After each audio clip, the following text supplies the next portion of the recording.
AMU BTech 2020 का question है, in the series limit wavelength of Lyman series if hydrogen atom is 912 angstrom. ठीक है, ये basically किसकी वैल्यू दे रखी है? ये उस फोटोन के लैम्डा की वैल्यू दे रखी है जो बामर सीरीज में निकल रहा है। ठीक है, और यहां पर एक वर्ड यूज हुआ है सीरीज लिमिट। क्या लिखा हुआ? Series limit. जब भी सीरीज लिमिट की बात हो रही है तो ये जो एनएफ मैंने फार्मूला लिखा है, अभी इसको एक्सप्लेन करेंगे। एनएफ का मतलब क्या हो गया बच्चों? इनफाइनाइट।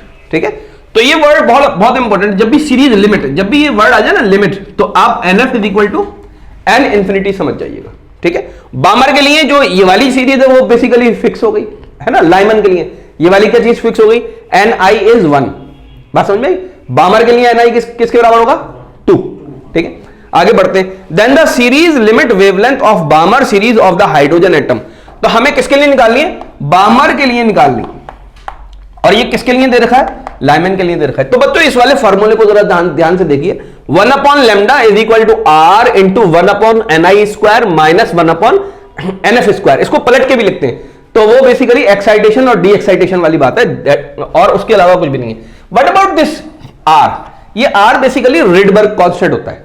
ये आर किसके बराबर होता है? Rydberg constant. अभी इसका क्वेश्चन जो है वो है एक रिडबर्ग कांस्टेंट क्या होता है, तो उसके ऊपर बात करेंगे डिटेल में। तो 1 upon lambda is equal to Rydberg constant into this quantity. तो हमको लैम्डा एल दे रखा है, किसके लिए दे रखा है? बेसिकली लाइमन के लिए दे रखा है। लाइमन के लिए, लाइमन सीरीज के लिए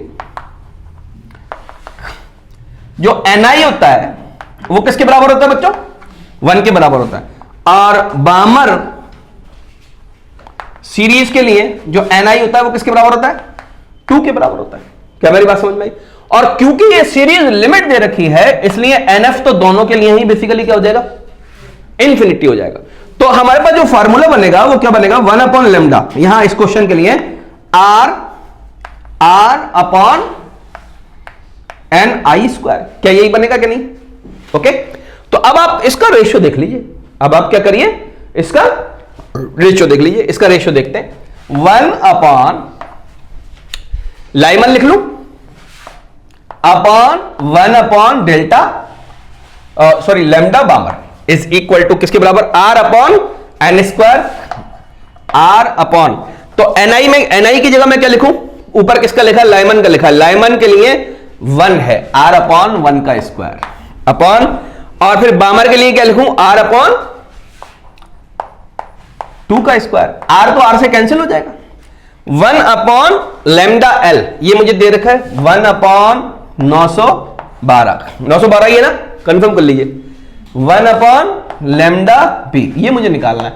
यहां पर क्या हो चुका बच्चों? ये 4 हो चुका है। क्या बात क्लियर है? सबसे ऊपर पहुंचेगा ये, तो delta sorry lambda B is equal to 4 into 912 angstrom. ये आंसर हो जाएगा। क्या ये आंसर अवेलेबल है? यही आंसर है?